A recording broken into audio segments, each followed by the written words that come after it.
Hello, everyone. Can I get a thumbs up if you can hear me? Maybe? All right, good. Okay, so welcome to today's International Career Series. Thank you for joining us at the International Relations Council. We are going to be talking about working and studying abroad.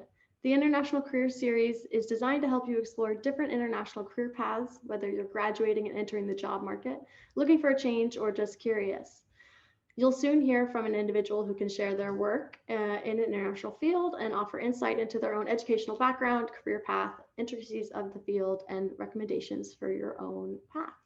My name is Natalie Friend. I'm the Education Outreach Coordinator Vista at the IRC. For those unfamiliar, the IRC is a nonpartisan, apolitical organization that provides a platform for greater understanding of international topics and how they intersect with our Kansas City community. We will be recording today's event and broadcasting it live on Facebook. So if you'd like to review this conversation at a later date or share it with someone you think you might enjoy it, feel free to visit our YouTube page or our Facebook page. Today, we are very pleased to be joined by Dr. Phil Hull, the Director of the International Center at Northwest Missouri State. We thank you so much, Dr. Hull, for giving us some of your time today. For this event, feel free to post your questions through the chat feature at the bottom of the screen as they come up, and we'll do our best to get to them at the Q&A end. Or also at the Q&A, feel free to unmute yourself and participate. We'd love to hear from you directly. If you would like to connect with us at the IRC, please feel free to log on to our website, irckc.org, which will also be available in the chat box. We encourage you to check it out if you're interested in joining us as a member, receiving our newsletter, or exploring other upcoming events like this one. Thank you so much, and please welcome Dr. Phil Hull. All right, I'm going to unmute. Can everybody hear me? Natalie, I figure if you can hear me, then everybody else can. So I can't see all the thumbs up and faces and everything. But thank you so much for this opportunity. I was really excited when Matthew and Evan reached out to me a while back and asked about participating in the career series, so I'm really excited. Okay, I posted a couple of questions for you in the chat box, and it looks like Regina has already responded, at least with what she thinks my majors were in college. And just to kind of give you an idea of maybe my age, I graduated from college in 1988. So I'm guessing that there are some of you out there, high schoolers, that for whom that's ancient history. So, but anyway, the two questions are: what do you think my majors were in college, and what do you think my first job was? So, if you want to go ahead and type in the chat box, or if you want to unmute and maybe just offer some, just throw some stuff out there. If you know who I am, then keep your mouth shut. You know anything about me. So. By the way, Regina, you're wrong. I'll tell you that much. So, liberal arts and pizza delivery, Branham, interesting. You're close on the first one, not so close on the last one. I've never done pizza delivery in my life, although I grew up in the San Francisco Bay Area, and my first real job when I was in high school was working summer food service at Stanford University. So, but liberal arts and pizza delivery. I'm hoping that Liberal Arts Foundation provides a better educational foundation for other careers besides pizza delivery. But anyway, why don't I field one other guess, and then we'll move on, and I'll sort of play my hand here and get in. So anybody else want to chime in? Political science, Sura, political science. So nobody guessed. All right. Well, I've got 3 degrees in English, and so my bachelor's, master's, and PhD degree are all in English. My first job out of college, I did start a graduate program at the University of New Mexico.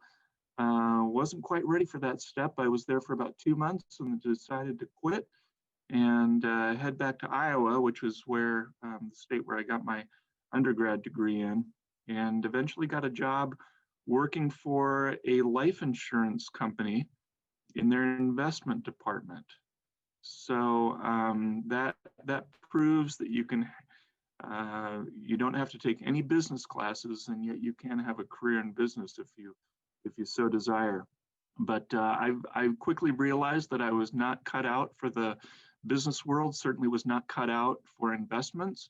I would usually one of my tasks was to do quarterly stock and bond reports, and I would usually sit there with my Norton Anthology of American Literature in my lap, reading Emerson or Whitman or Emily Dickinson or any number of poets or short stories as I was sort of slogging through all the stuff that I had to do.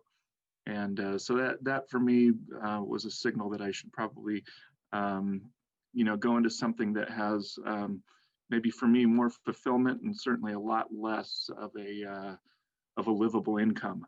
So,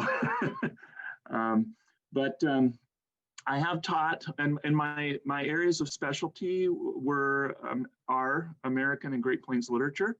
And so you're probably already wondering, well, how does somebody with a background in American and Canadian Great Plains literature get into international education? Well, I taught, I was a professor at several schools for about 15 years. And when I was at a small school in Kansas, Bethany College in Lindsborg, some of you may have heard of it. A colleague of mine in the history department, he and I decided to develop a short-term study abroad program to run during the January term. We also did it one time during the summer, right after the school year ended. And that was kind of my introduction to international ed. And I'd never done anything like that. And it was just kind of, figuring out things as we went. One of the things Kelly, he and I realized was that he was much more adept at kind of sort of formulating the academic content and things of that nature.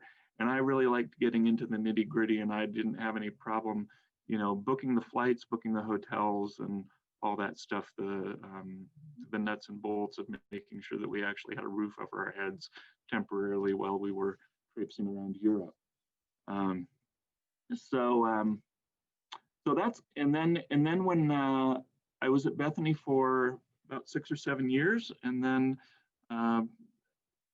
had to eventually move to Emporia, Kansas, and taught in their English department for about 1.5 years. And I did a version of the class that Kelly and I taught at Bethany when I was there, and I got to know the people in the international office. And then an opportunity arose for a job in that office, and I took it. And so you might say that my getting into international education in some ways was very serendipitous. I don't think that opportunistic is quite the right word, but you certainly, as you begin your adult life, I think there are certain things that we can plan for, and then there are certain things that we just kind of fall into. And in a lot of ways, certainly my career, whether it's been teaching, whether it's been international education, a lot of it has been taking advantage of opportunities and just leaping on those, and really taking advantage of, a lot of people, you'll hear them talk about developing your network. And it really has been about reaching out to people who are in my personal and professional network, and kind of looking for that next step, looking for that next stage.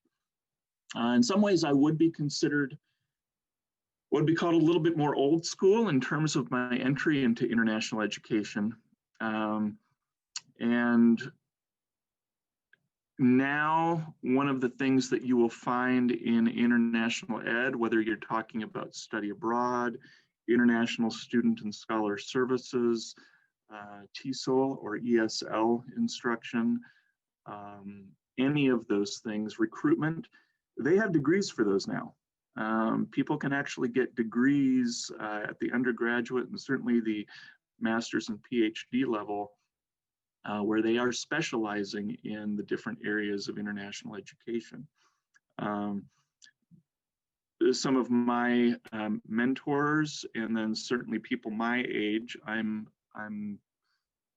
just about ready. Let's see, what am I going to hit? I'm going to hit 55 this year, this September. So I'm kind of in this middle group of international ed professionals that sort of in some ways kind of fell into certain things.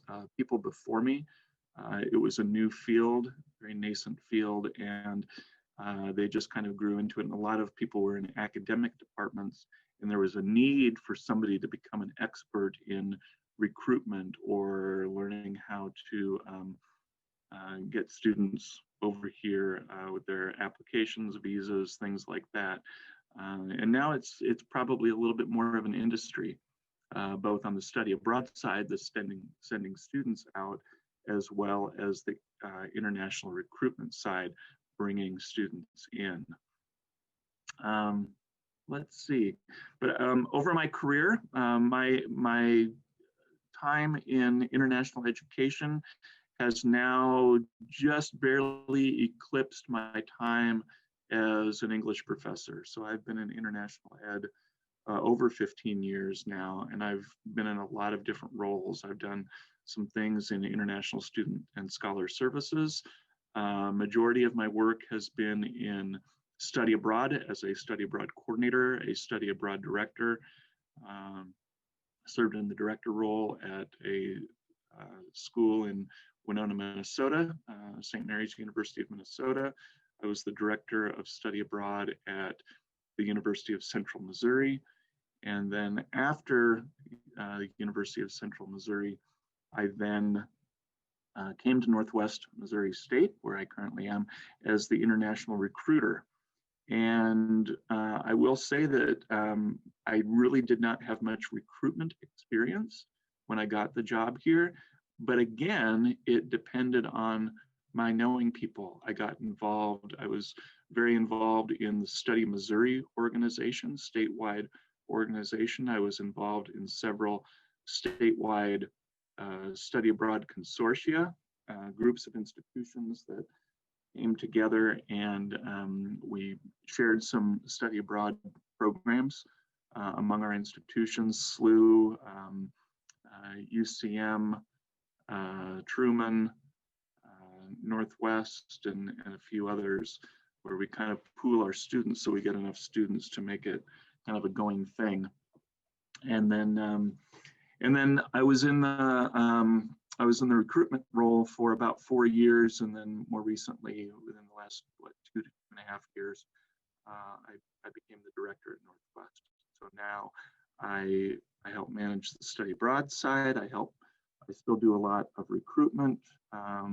I oversee staff who is involved in issuing I-20s so that students can get here, oversee the staff that does the orientation program, which we just finished up earlier this week. And so I've kind of had a lot of different experiences in international education. And one of the things that I think is interesting about my own experience, I talked about falling into it.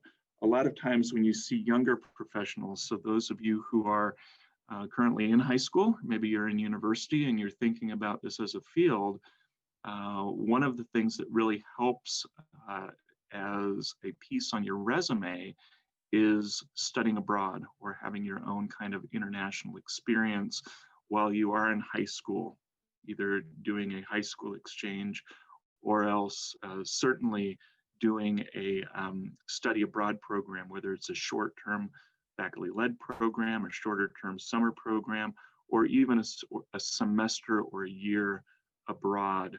That really becomes something that people at colleges and universities, and also in other companies that might have a hand in international education, they look for that kind of experience, because that usually indicates to them that you have a sensitivity to other cultures, that you have a certain, I think,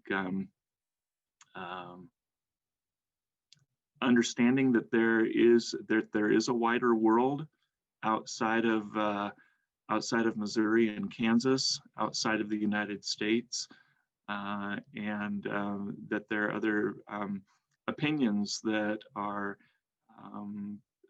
equally or sometimes more valid than your own. So I think that's certainly one piece as you're thinking about, or if you are thinking about getting into international education as a career, that's certainly one thing to certainly kind of put on your radar. And like I said, there are a lot of universities, sometimes specialized schools that do have bachelor's, master's, and even PhD degrees specific to international education. University of Minnesota was one of the first kind of flagship state schools to have one. And then there is a school, SIT, out on the East Coast that really for a number of years has specialized in training people for the different areas of international education. Okay, so we still have about, 3 more minutes before Natalie's going to dive in with her piece. So I'm going to ask a couple more questions, and I think probably the best way to answer this is maybe again utilize the chat function, and maybe this could also be a springboard, Natalie, for some of the additional Q&A. But question to you all, especially those of you who are 30 years younger or more than I am. So those of you who are in high school or currently in college, I'm curious to know, what do you think are some essential skills and credentials for my job? And hopefully I've given you, I haven't told you everything that I do. I'm saving that for a little bit later, but what do you think are some essential skills and credentials for my job?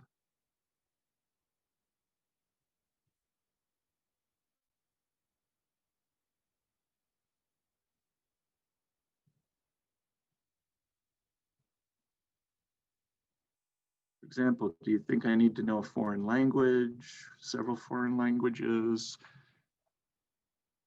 What do you think? Communication and flexibility, I see.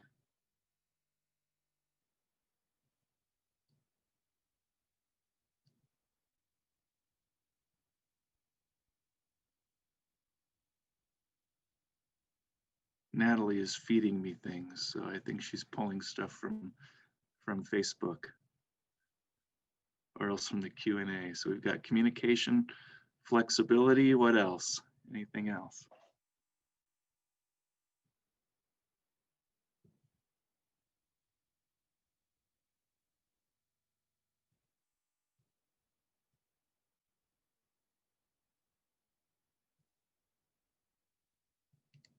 And if you want to unmute, I think it would be permissible to unmute it if you just want to chime in and say something.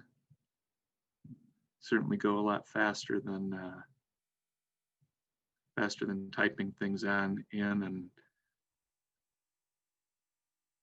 okay, Sura, you had responded earlier too. You wrote in tolerance and respect for others' opinions. Very good.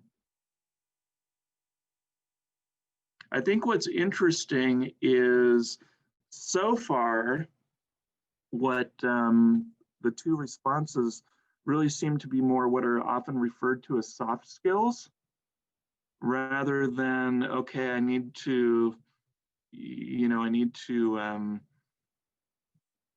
know how, higher level math skills, or I have to know how to put together a budget, or, a lot of, just kind of sort of fundamental, working skills that might be specific to a particular career field.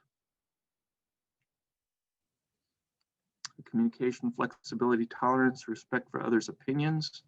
All right, In the interest of time, because we're dripping over into the 2:20 mark, and I know we're kind of moving along, I'm going to give you a few things that I was brainstorming on, and these kind of relate to I think some of the things that have already been shared.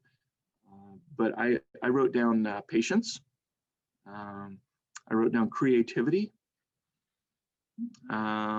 If you're interested in academics, I'm sure there are some other academicians out there, but you can probably vouch for the fact that if you are working for a college or university, if you have a master's or a PhD degree, that's going to, that tends to give you, for better or for worse, a little bit more cachet and chances for advancement. Certainly, I think a little bit more credentialing in terms of being able to push back on faculty.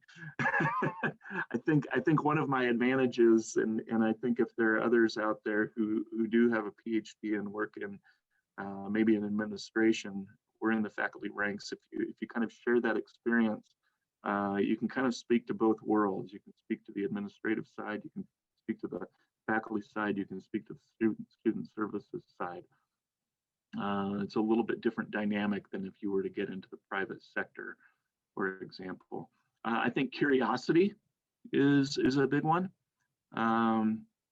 And not just curiosity of other cultures, but curiosity, really thinking, kind of works hand in glove, I think, with creativity.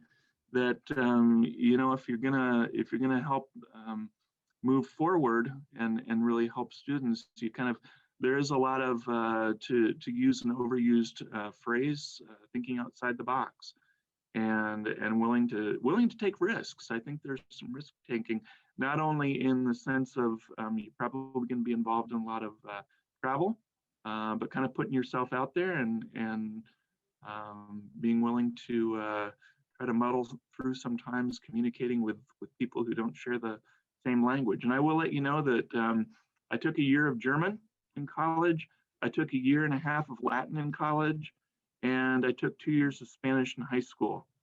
And you know, it's one of those things in hindsight, if I had known what I was going to do for most of the rest of my life, I probably would have been a little bit more diligent in sticking to at least one of those languages.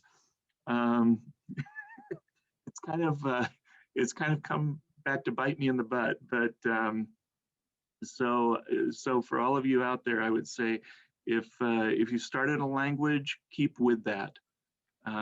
You never know what kind of situation you're gonna find yourself in. And then finally, Natalie, before I turn it over to you, I think a love or openness to other cultures and people. I think that was kind of addressed in one of the comments. A spirit of adventure, and I think most importantly, is to have the heart of a teacher. I think that's one of the things that I love about my job the most. Is I've never felt like I've abandoned teaching. I love being in the classroom, but I still really feel like most of what I do, whether it's working with international students or working with domestic students, that I am in the role, I'm still in an educator's role. And I think that heart of a teacher means that you are not only imparting knowledge to other people, but that you are an open listener and willing to continue in your lifelong journey of learning. So I think you really have to have that as part of the core of your being and your intellect. Okay, so Natalie, I'm done. Let's do a little bit more. Yeah. Me less talking and hearing more from others. Hold on just a second. I just want to take the, okay. Yeah. Sorry. That's all right. Just working at home. Exactly. I was just gonna say, you know, thank you so much for what you've shared so far, Phil. And I want to take this moment to encourage our audience, either here on Zoom with us or on Facebook. Feel free to share your questions or comments in the chat, or in the comment section on Facebook. And also feel free to unmute yourself. You know, this is a chance to speak with someone who has a lot of expertise to share. And so all questions are good questions. And if you'd like to be anonymous, feel free to send them to me directly and I can relay them on. But while you're thinking of your questions, I'll go ahead and start us off. So you mentioned earlier, Phil, that study abroad has a lot of different facets. Working with domestic students who want to go abroad, working with international students who are coming here. And I wonder if you could talk a bit about those differences and for those who might not know, and maybe how that differs for you working and study abroad. Does it look different if you're working with domestic students mostly, or does it look different? What are the, could you talk about that briefly? Well, it's kind of funny because, sitting here in Maryville, sitting in the United States, from our position, when we talk about study abroad, we're talking about typically domestic students going outside the U.S. for some kind of international study experience. And then we talk about international student recruitment for the bringing in of international students to attend university, whether it's here at Northwest or UMKC, Park University, wherever it might be. But for international students, when they're sitting in their home country and they're thinking about coming to the U.S., they're talking about studying abroad. So in some ways, both of them, depending on your perspective, they are study abroad. Now, study abroad, with domestic students, that is a much different field in terms of the types of, there's a little bit more advising, probably a little bit more desk work, a little less travel. I didn't really, prior to getting my international recruitment position at Northwest, I had been to about 20 countries. Now I've been to about 65. So that kind of gives you an idea of that difference in terms of sort of on the ground, the face-to-face, the necessity for face-to-face communication with students, families, maybe some recruitment agencies that you might be working with overseas, and building those relationships.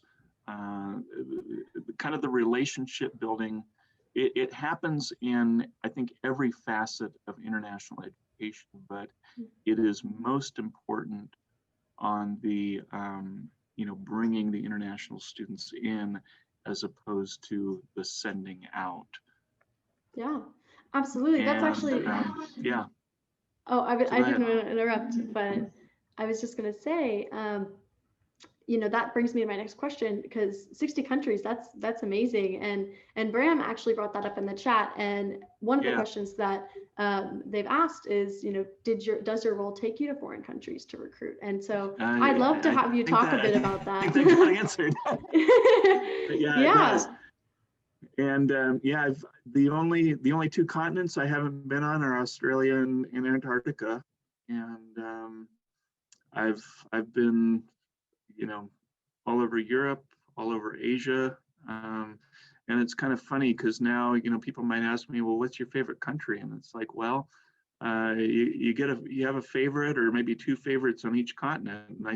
And it's kind of weird. My sister thinks that all I do is travel around and I can go see really nice places, but it is hard work. A lot of times you might be riding a bus, you might be spending your time in a hotel, some sort of fair venue, and by the end of the day, you're so exhausted, or you have to log in, and if you're on the other side of the world, the emails don't stop, the meetings don't stop. So, and the only time when you feel like you might catch a break is when you've got that 16-hour plane flight to Vietnam or something like that. But for somebody, I'm 6'5", and there's no way that anything is a comfortable plane ride for me.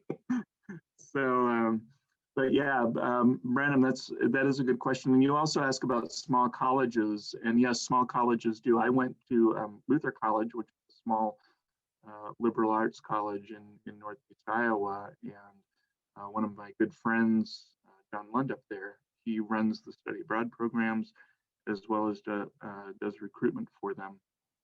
And so small schools have it. Community colleges, not all, but some community colleges have an international office, and people who go out and travel quite extensively.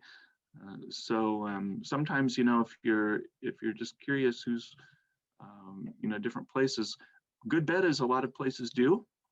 And sometimes, just looking up, sometimes if you scroll at the top and look at, the kind of the banner of different things, look at admissions and see if there's a little tag in there that says international students. And that's a pretty safe bet that they have international recruitment. And most colleges and universities have study abroad programs. More students go out on study abroad programs through small private schools. Part of that is a function of cost and income.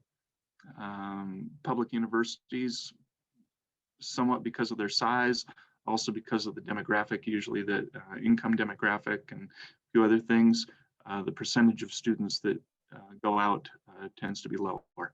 So for example, public universities, even a place like Mizzou or KU, Northwest, you might be looking at 1 to 2% of the student body that goes out. And at a private institution, it can be as high as 65 to, there are a couple of small privates in the United States that now actually have mandatory study abroad. Goucher College was one of the first out in Connecticut, I think.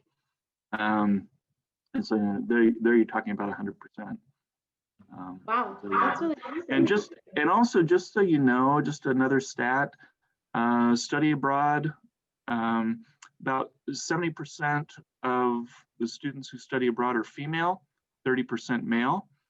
And overall, nationally, about anywhere from about 1.5% to 2% of all university and college graduates have some kind of study abroad experience, whether that's a week or full year.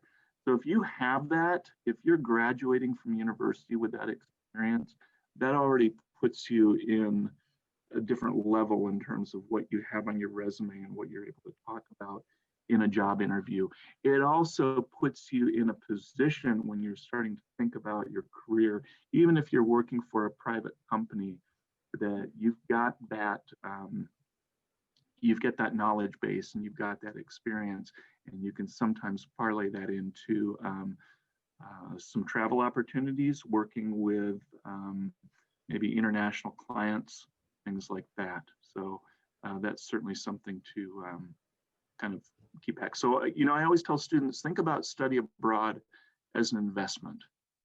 I'm kind of putting on my advising cap here, but think about study abroad as an investment, because that's what you're doing. It's like any part of your education. You're investing the time, the money to get a university degree. Study abroad is part of that. And even though it looks like, oh my gosh, I'm going to go into so much more debt because of it, in some cases you won't.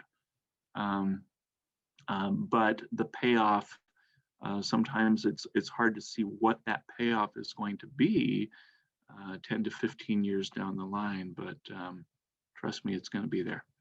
And you can ask some of the more seasoned people on the Zoom presentation here if I'm speaking the truth or not. I'm sure that you are. It looks like we have a couple great questions in the chat. Yeah. So I'll go ahead, Bram, we'll get to yours, but I'd love to start with Regina's question about what the career paths are for students who study abroad. And I know that's pretty vast, Phil, but if you could maybe give your 2 cents on that one. I'm sorry, which one, Natalie? Which one are you referring to? Regina's question about what the career paths. Oh, the career paths? That one, okay. So Regina asks, what are the career paths for students who study abroad? Oh gosh, I think one rejoinder to that might be, what aren't the career paths for students who study abroad? Yeah, It's interesting. One of the things that you'll hear a lot of study abroad professionals talk about are sort of like, the 10 or 15 things that a lot of employers are looking at, and they will sort of line them up with what a study abroad experience gives a person. Going into a country where you don't know the language, you don't know the transportation system, you've never tried the food before, and you got to figure all that out on your own. You don't have your parents there anymore to hold your hand. You don't have a professor there maybe to help you out. And so you're learning some survival skills. You're learning how to manage. You're learning problem solving skills, really. And it boils down to, if you can figure out the subway in London, or if you can figure out the subway in DC, you can ride a subway anywhere in the world, because the subway map for the London Underground is the model for every single subway system in the world. You don't need to know the language, you just need to know your starting point and your ending point. And you'll also find yourself in social situations.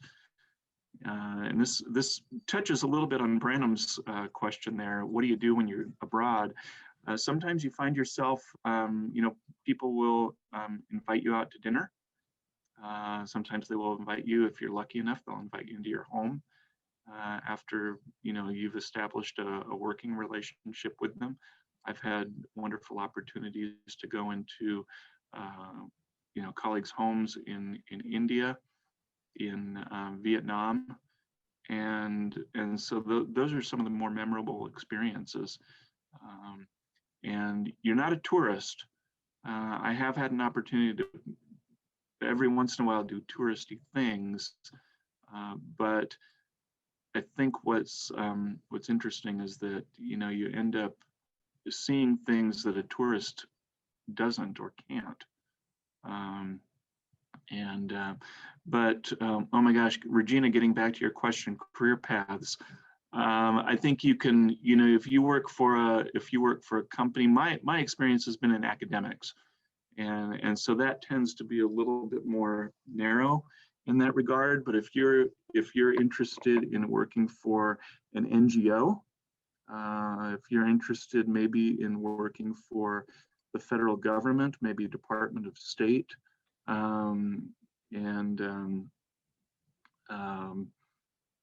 maybe working for an embassy, working for a private company, like I said, I think it can get you into areas of marketing or sales or product development, things like that.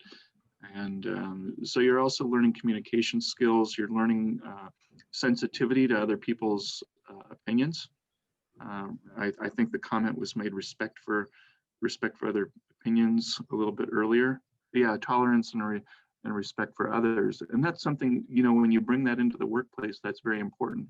Not everybody learns that in college. Not everybody has that.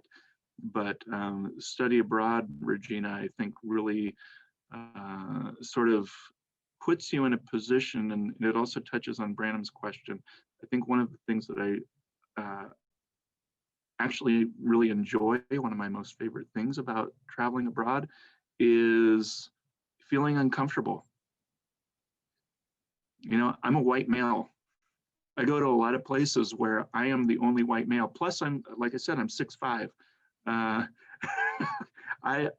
become a I don't know. I'm a curiosity for a lot of people. I have people coming up and grabbing my arm and wanting me to take pictures with their children and the rest of their families. And you sort of realize that when you go into another culture, that a place like Maryville, I look like most of the people here in Maryville. But when I travel around to most of the rest of the world, I'm the only one that looks like me. And I think that's a valuable position to put yourself in, and recognize, what, I'm the other. I'm different. I don't blend in. and I think I think more people in our world, particularly in the U.S., and I would say not to dive into politics too much, but given the events of the last week or so, I think more people would be better served if they found themselves in that position. It would lead to a lot more tolerance and a lot more understanding. Absolutely. And with Regina's question too, what career paths are available for students who study abroad? Working and study abroad, you know? Yeah, well, yeah, absolutely. Yeah. And I was actually and that's kind of a no-brainer. Yeah. Yeah. And sort of to Brandon's question and just for the audience, you know, what does a day look like for you, or you know, kind of your work? You know, do you spend a lot of time coordinating trips for others and working at a desk and doing that? Do you do mostly meetings? You know, what does it look like to do your job? And I know you've had different positions and study abroad, but let's say, for example, the one you're in right now. What does that look like for you every day? Yep. And I would say with probably more in the past, a lot of my work was working closely with faculty, maybe what we call third-party providers. There are companies out there that assist with study abroad programs or have programs like an ISA, excuse me, Academic Programs International, CIE, and they specialize in study abroad programs. In the same way that there are organizations or companies that specialize in high school exchange. Some of you are probably familiar with EF Tours, for example. They have a high school division, they have a university division. Yeah, so I've done a lot of work with faculty in terms of helping with budgeting, in terms of helping with some of the logistics, you know, purchasing the plane tickets, setting up applications for students, collecting deposits, helping to coordinate things with vendors. Sometimes, you know, depending on the size of the office, sometimes if you're a one-stop shop, you're kind of doing everything. And but now I'm a little bit more in a position where I'm able to kind of do sort of the overarching big picture kinds of things, and then I can pass off the grunt work, if you will, to other staff. Now there aren't too many other staff on campus. We've got a pretty small office, 4 full-time staff in my office, and a number of student workers. But yeah, so. I was actually going to ask you to mention that. Are there opportunities for students, for any students who might be watching this now or later, to actually work for the study abroad office at their campus? And what does that look like? Yeah, that, and you know, that again is one of those things where I didn't write it down, but that's an important point, is that, you know, when you're going, for those of you who are currently in college or you're in high school and planning to go, one of the things that you might look toward for a campus job is working in the international office. Sometimes a campus, a smaller college, might have an international office like ours that sort of encompasses international students, bringing them in, doing orientation and campus programming, student organizations, and also study abroad advising, sending students out. And so that's going to be a good opportunity if you're, you know, use your college experience as another work experience to explore what you may or may not want to do for a career. Is this something that I like? And oftentimes what you'll find, just like any job, you know, you start at the entry level, you might be at a desk job, for example, in my office, but you're working with international students, you're working with some faculty, you're starting to, you know, develop kind of an understanding of the different communication styles, the different rapport that you have to have with different people, and also understanding how those different fields within this very broad or subsets within this very broad field, how those are organized and what skills are needed. So, you know, you go into a job like that, yeah, you do the job, but it's like I always told students when I was doing faculty-led study abroad, teaching my own courses, and I try to do this when I travel, keep your eyes open and your mouth shut, okay? You're gonna learn more by not talking so much and observing, see what other people do. Do that in your own experience in familiar territory, and also train yourself to do that when you're in unfamiliar territory. Because you know, how do people behave when they're eating? You know, when you go to a restaurant, for example, in Prague, you see a table of Americans, and they're ordering beer, beer, beer, beer, beer, and they're getting drunk. You look over at the table of native Czechs, and they order a beer, and they're still sitting there with the same beer 2 hours later. They are there to develop a relationship and to be with their friends. The Americans are there to get drunk. And so, yeah, so, you know, I always tell students, observe, watch people. I think that's great advice. Obviously developed over Yeah. over time. I think Andrea, I think the question is alternatives to studying abroad in our current Right. situation. So if you want to touch on that briefly, I'm sure it's probably changed things a little bit for you, hasn't it? Yeah, it's changed things quite a bit. Now I'll touch on both of those because international recruitment has changed. The last time I was on an airplane was flying home last March from Malaysia, and I have not been on a plane since. And usually I'm taking you know, anywhere from maybe 6 to 8 trips a year of varying lengths. Typically, the longest I'll be gone is my wife keeps telling me, "Don't be gone for so long."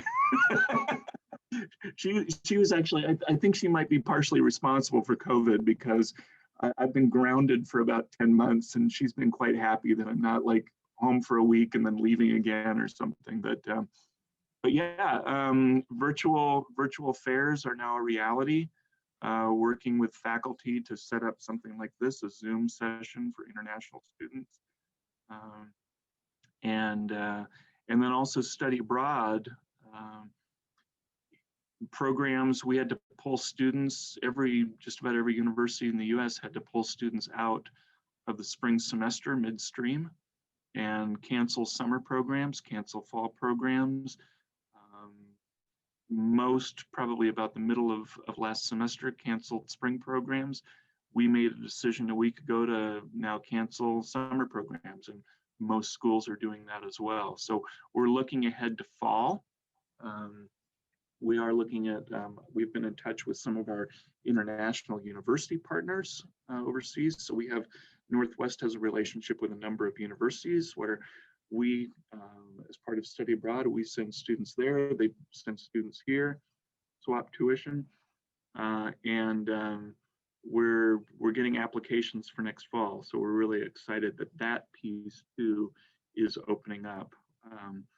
But many of the companies that are private study abroad companies, one of the things that they did is, you know, for survival, that they were started developing basically virtual study abroad experiences. So you could enroll in an international university, not leave the United States, or do an international internship, work with an international company, but basically do it, you know, do it remotely.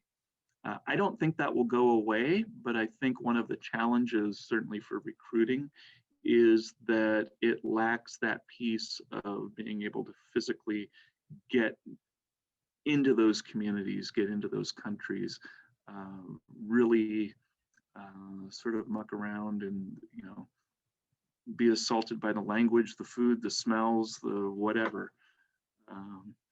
So, but yeah, there have been alternatives. One company that we work with has developed kind of as a classroom platform, a virtual kind of 360 a VR component where, a professor might be teaching a Shakespeare class, and students have access to, you can put on your Google goggles and do a VR tour of the London Globe, and also maybe go up to Stratford-on-Avon and see Shakespeare's home and things like that, without getting on a plane, traveling to England and doing those things in person. So and again, I don't think those are going to go away. I think there's some value in them in terms of, some students, maybe for family reasons, maybe for economic reasons, a host of other reasons, they can't take advantage of, going overseas. But, we can bring overseas to them. Yeah. So that he can at least have that and not have kind of the static pictures, but be able to kind of step into that world for a moment and feel like they're walking through the Globe tour, or walking through the streets of Stratford, or whatever it might be. I definitely think that could you give to them. Oh, yeah. Go ahead. Oh, Andrea, yeah. Yeah, because I didn't want to, I was having problems with my keyboard right now. Oh, okay, that's fine. Yeah, could you provide the names of some of the programs that offer the virtual experience? Oh yeah, I will. I'll type those in. Okay. While we're kind of moving along, but yeah, I was just gonna say, I think Phil, a lot of what you've spoken on in regards to the adaptations of the study abroad industry speak to the creativity and the flexibility that you mentioned earlier, that are valuable skills to have.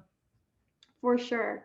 I was going to ask you, you mentioned earlier, and this might be helpful too when it comes to resources for our audience. You mentioned earlier those sort of experiences that more often people who work and study abroad might have had. Could you talk a bit about what those opportunities to work or study abroad might be? Are you talking about the Peace Corps, or what are those programs that could give them that experience you mentioned? Yeah, certainly Peace Corps is one. I know that I've got a lot of colleagues that I've worked with who have had Peace Corps experience, and then also some who have done some kind of a Fulbright experience. I think one of probably the easiest Fulbright experience for students to get is to look into the Fulbright, can't remember exactly the name of it. Maybe there are some out there that know the name English of it, but it's the Fulbright teaching, the English teaching, yeah. And when you're doing that, when you put in your application, if you really don't care where you go in the world, pick some of the off the grid places. Basically, don't pick the places where don't pick Germany. Don't everybody wants to go someplace comfortable, but if you find someplace like Uzbekistan or Kazakhstan or Georgia, to those places, because you're probably going to have fewer applicants, and so that's going to make it more likely that you get chosen, quite honestly. And also you might be surprised and what you discover.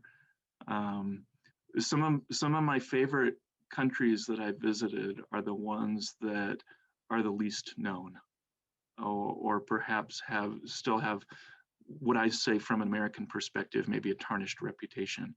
Vietnam is a good example. People from kind of my generation, and certainly people a little bit older. You have students out there. If your parents or grandparents have memories of the Vietnam War, it's like we're still fighting the war over here, and they've moved on. And it's a wonderful, beautiful country. It's my favorite country in Asia. Talk about favorite countries, favorite continent. Vietnam is my favorite country in Asia. I absolutely love it there. And it's one of those places, you know, I always think about, you know, is this a place where I don't think I could ever live outside the US permanently. Maybe I could, but Vietnam is one of those places where, yeah, I could pick up stakes and move there for 2 or 3 years and work there and be quite content. And then, oh my gosh, Georgia, anywhere in the Balkans, Montenegro, Croatia, Serbia, and then Central Asia, Kazakhstan, Kyrgyzstan, Uzbekistan. Fantastic. The people are incredible. And again, you know, I talked about earlier about sort of sticking out like a sore thumb when I travel places, but I think, you know, there are certain places where not many people from the US go, not many people from North America go. And when you go into those places, they're like, oh my gosh, you actually took the time to come here and learn about my country. And you know, they really appreciate that. And they want to educate you, and it's really exciting when that happens. So yeah. Yeah, I think honestly that's wonderful, and it's been lovely to hear about your career. And I know we are coming up on our time, so I guess I want to leave it to you, Phil, if you have any advice for those here who might be interested in having a career like yours and in being able to travel to places like this. What final advice would you share with them to do that?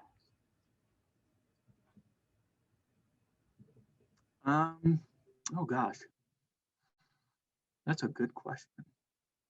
I would say a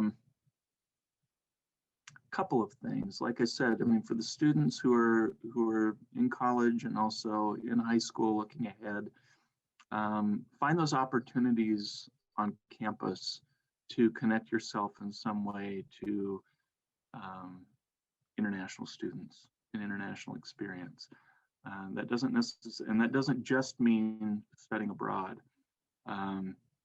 You're probably going to have an international student organization. Get involved in that. It's not just for international students. It's a good way to get to know people from other countries. If you can't travel everywhere, you know, make yourself available. Become friends with the people who have traveled to the place where you're going to university. Go to lectures if they're on an international topic. Just learn about stuff. Take classes that, even if it's not in your major, take a class in, I would always, as an English major, I almost got a history minor because I would always take a history class that was related to an English class I was taking. So Renaissance history when I was doing Brit Lit classes, American history when I was doing American Lit. I took a Russian Lit class and took a Russian history class. And so I think those kinds of, sometimes they're going to be deliberate and sometimes they're not going to be deliberate, but I think you just need to be open and curious. You know, and my parents, I've got kind of a weird, it's almost like a reverse experience. A lot of times, you know, when I've worked with students over the years on study abroad, the students are the ones who are eager to study abroad and their parents are maybe a little bit more resistant. My parents wanted me to study abroad and I was the one who either was resistant or you know, I wanted to go to places that they didn't want me to go to.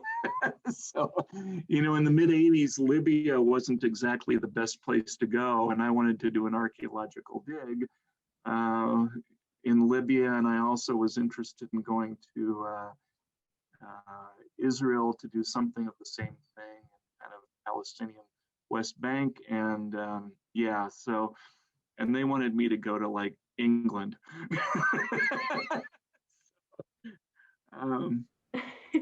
Yeah, so but eventually I, you know, found my way. And I will also say you know, I'm an introvert. Most university faculty, about 70 to 80% are introverts. So for me to, you know, be in a position where I'm recruiting students and working with people, it's exhausting. And putting myself out there is difficult, but over time you become more comfortable with things. There's certain things that I do, stuff that I do that just becomes kind of routinized. It's almost like a script, and that makes me feel more comfortable in that role. So then when I find myself in a much more uncomfortable position, like having to sit down and dinner and eat cow's stomach or blood clot soup, stuff like that, I could go through a litany of wonderful dishes that I've had, but you know, then you you sort of learn how to muster the strength to get through those things. Yeah, and I mean, look at the career that you've had because of it. Yeah. So I definitely, I want to say thank you. I know I want to be mindful of our audience time and in your time, Dr. Hull, but thank you for sharing your time and providing so much interesting information about your career history. I don't know if you all saw that, but at least in the chat box, and Natalie, you're welcome to post it out on Facebook if those listening didn't see it, but I did put my email address in there, and so you're welcome to and share that out. And if anybody has some follow-up questions, feel free to email me. Absolutely, yeah. You can find his email in the chat box, and or we can get it to you.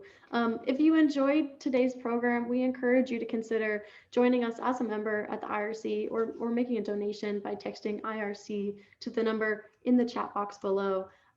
I'd like to close by putting a plug in for some of our upcoming programs in case you'd like to take Dr. Hull's advice about attending internationally related lectures. In particular, next week we have a lexicon on the Indonesian culture and language, and an academic World Quest news and views conversation over the Arab Spring 10 years on. So if you're interested in any of those or any other, and Indonesia is wonderful too. So start learning the language. There you go. So you'll all be there next week, and we encourage you to check out our website for more information, irckc.org. You can also find a link to our YouTube page and our Facebook page there, where this conversation will be posted in case you'd like to look back at some of the great advice that Dr. Hill has shared.